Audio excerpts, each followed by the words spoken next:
तो सनातन यात्रा में आपका स्वागत है। हम खड़े हैं ऋषिकेश के तपोवन में माँ भागीरथी के तट पर। माँ को प्रणाम करते हुए गुरु जी के साथ में हैं अखंड महायोग श्री पीठ के पीठाचार्य स्वामी अखंडानंद जी हमारे साथ हैं। गुरु जी बहुत बहुत स्वागत है आपका सनातन यात्रा में। गुरु जी आज हम गंगा के तट पर खड़े हुए हैं। पतित पावनी माँ गंगा सबको जीवन प्रदान करती है, समृद्धि प्रदान करती है, लेकिन इस समृद्ध देश में एक चिंता का विषय ये दिखता है कि जिसको देखो सब लोग दौड़ रहे हैं, माथे पे तनाव की लकीरें हैं। कोई पैसे वाला हो उसके चेहरे पे भी तनाव है जी। कोई गरीब हो उसके चेहरे पे भी तनाव है। स्टूडेंट से लेकर के उद्योगपति तक, प्राइवेट नौकर से लेकर सरकारी बड़े अधिकारियों तक सबके चेहरे पे तनाव है। ऐसा क्यों? लोगों के चेहरे पे सुकून क्यों नहीं दिखाई देता? बहुत सुंदर प्रश्न पूछा। पहले तो मैं आपको इसके लिए साधुवाद पहले ही देता हूँ। और ये प्रश्न बड़ा ही उत्तम है, क्योंकि ज्ञान की दृष्टि से देखें चाहे व्यवहार की दृष्टि से देखें, ये बिल्कुल ही स्पेशल है। बेसिकली क्या है कि हमारा मन क्या मांगता है? मन मांगता है सुख, समृद्धि, ज्ञान और आनंद। मन क्या मांगता है? सुख, समृद्धि, ज्ञान और आनंद। और इन चार चीज़ों को मांगता हुआ मन जो है चारों तरफ भटकता है। प्रत्येक व्यक्ति से कहता है थोड़ा सुख हो तो दे दीजिए, मैं भी सुख हो जाऊं, सुखी हो जाऊं। फिर कहता है थोड़ी समृद्धि आप मुझे दे दीजिए ताकि मैं भी समृद्ध हो जाऊं। फिर वो कहता है थोड़ा सा ज्ञान मुझको भी दे दीजिए ताकि मैं पूरे ब्रह्मांड का ज्ञान मैं प्राप्त कर लूं।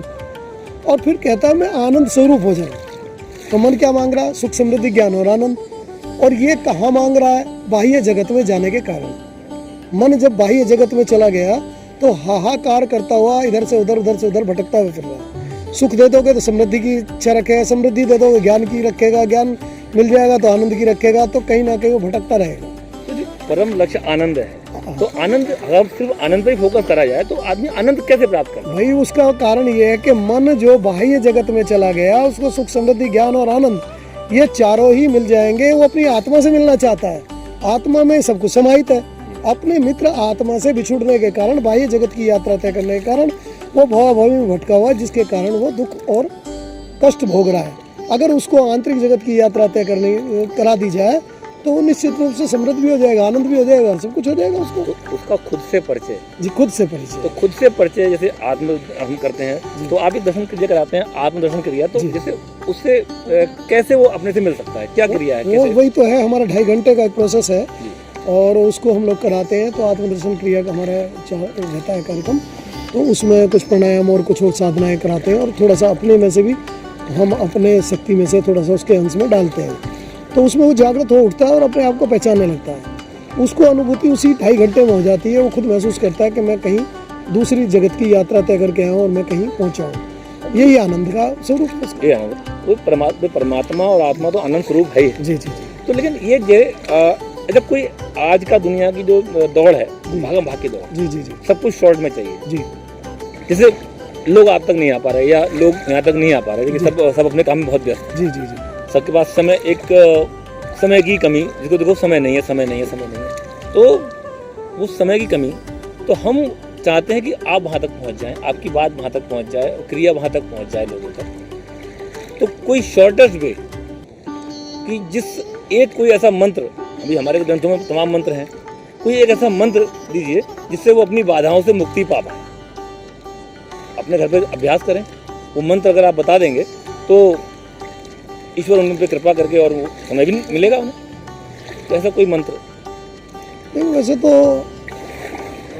सारी चीज़ें शास्त्रों में निहित है। और जैसे दुर्गा सप्तशती में आता है, सर्वबाधा विनिर्मुक्तो धनधान सुतान्विते मनुष्यो मत प्रसादेन भविष्यन्ति न संशय। इसका भी जाप कर सकते हैं। लेकिन मेरा जो ध्येय रहता है, ये रहता है कि सोशल मीडिया पे तो हम लोग आ ही रहे हैं। चलो आपने कहा, जैसे आग्रह किया, तो हम लोग तैयार हैं। लेकिन उसमें भी हमारा प्रयास रहेगा। हम लोग प्रयास कर रहे हैं कि प्रतिदिन जो है हम आपके सम्मुख आएँ और आपको उसमें प्रश्नोत्तरों की जवाब भी दें, और साथ में हम एक दूसरे के साथ जुड़े हुए हैं। क्योंकि इस टाइम भ्रमित हो गए हैं। गुरु गोरक्षनाथ बाबा का भी कहना है कि बचवा रहे, ये ज्ञान जो है अब देने के लायक है, क्योंकि लोग भ्रमित बहुत हो गए हैं। क्योंकि अनेक प्रकार के लोग जो है वो उतरे हुए हैं और अलग अलग ज्ञान से, तो लोग कंफ्यूज इतने हो गए कि मतलब कौन सी चीज़ बताएं। और हमारा ध्येय यही रहता है कि जो आपको अनुभूति नहीं कराता वो ज्ञान अधूरा है। तो कोई भी मीडिया पे आज बाढ़ आई हुई है, इतना ज्ञान की बाढ़ आई हुई है। जी जी। तो एक फिर दुखी है। फिर भी दुखी हैं कि भ्रम इतना फैल गया। जी जी जी जो आपने बताया कि भ्रम में तो लोग जी रहे हैं, जी। तो अब वो भ्रम में कैसे वो उसको फिल्टर करें कि तो उसके लिए क्या है कि एक अंदर से प्रेरणा हो। तो एक मंत्र जैसे आपने बताया, तो कोई और एक मंत्र बताएं उनको। एक मूल मंत्र बता देते हैं आपको। मूल मंत्र ये है कि अपने इष्ट से जिसकी प्रार्थना करते हैं उनसे प्रार्थना कीजिए कि हमको यहाँ तक आने का मार्ग प्रशस्त करें। भगवान अपने आप ही प्रेरित करके आपको यहाँ तक ले आएंगे। जब तक हम, या तो हम आपके पास आए, हम तो आपके पास भी आने के लिए तैयार हैं। यदि आप 50-100 लोग वहाँ हैं तो हम आपके पास आने के लिए तैयार हैं, क्योंकि आपको असुविधा होगी। लेकिन कम से कम उस ज्ञान को जिस स्वरूप में होना चाहिए उसी में, तो क्योंकि आप 50 क्वेश्चन कर सकते हैं, उसमें लिमिटेशन है। जब तक आप शांति में, कहते हैं ना श्रद्धावान लभते ज्ञानम। और फिर पहले ही कहा गया है हमारे यहाँ शास्त्रों में, अथा तो ब्रह्म जिज्ञासा, ब्रह्म सूत्र का पहला वो है। तो उसमें कहा जब भगवान की प्रेरणा होती है तब ब्रह्म के प्रति जिज्ञासा उत्पन्न होती है। तो जब जिज्ञासा उत्पन्न होगी तो उसका निराकरण होगा और उसका काम बनेगा। लेकिन आप वहाँ तक पहुँचना ही नहीं चाहते। हर चीज़ आदमी चाहता प्लेट में बस वहीं परोस दो उसके घर में, बल्कि अब तो कहने लगे जी कैप्सूल के फॉर्म में दे दो ताकि रोटी भी ना खानी पड़े और हमारा पेट भर जाए। तो उस स्थिति में कब तक चलेंगे? तो नेचुरल में लाइए ना। आपके पास समय बहुत कम। गुप्ता जी, सबसे बड़ी बात है कि समय, हमारे पास समय नहीं है, समय बहुत कम रह गया। हमको सत्यता के मार्ग पे चलना है, सत्यता के मार्ग को चुनना है और उस परम मार्ग को प्राप्त करना है जिसके लिए हम इस संसार में आए थे। एक और बड़ा सवाल जी जी जी। बहुत सारी वीडियो हम देखते हैं सोशल मीडिया पे, जी। लोग कहते हैं कि आपको अपने धरती पर आने का कारण पता लग जाए बहुत सुंदर। तो आपका जीवन सफल हो जाता है। जी जी। तो वो कारण कैसे पता लगे? आप ये बताइए, अभी तक मैं आपसे ही प्रश्न कर लेता हूँ उल्टा, कि आप कितनी देर अपने साथ बैठे हैं आज तक, जहाँ एकांत में आप अपने लिए बैठे हों और ये चिंतन कर रहे हो कि मैं कौन हूँ, मैं कहाँ से आया हूँ, मुझे जाना कहाँ है। इतना चिंतन करने के लिए बैठिए तो सही। अपने लिए समय नहीं है। आदमी को दूसरे की बुराई करने में, दूसरे की बातें करने में, दूसरे के स्वार्थ में, दूसरे के दुख में, दूसरे के सुख में, मतलब इसमें तो आनंद आता है, लेकिन वो अपने साथ कहाँ बैठा है आज तक। और इसमें अपने साथ ना बैठने का कारण ही उसका दुर्भाग्य है, क्योंकि वो ये विचार ही नहीं कर पाता मैं हूँ कौन, मैं आया कहाँ से, मुझे जाना कहाँ है। ये 3 प्रश्नों का उत्तर मिला, काम बन जाएगा। लेकिन होगा तो तब जब अपने साथ बैठेंगे। ये बहुत अच्छी बात आपने कही गुरु जी। तो देखिए, बहुत अच्छी बात कही कि अपने साथ बैठिए। हम दूसरों के शादी में जाते हैं, दूसरे के ब्याह में जाते हैं, खुशियों में जाते हैं, गम में शरीक होते हैं। ये एक सामाजिक प्राणी होने के नाते हमारा कर्तव्य है। जी जी। हमें करना चाहिए और हम आगे भी लोग करते रहें। लेकिन इसी बीच खुद के लिए समय निकालना भी हमारा ही कर्तव्य है। मेरा निवेदन है कि आप गुरु जी के बताए मार्ग पर चलें और अपने साथ बैठें।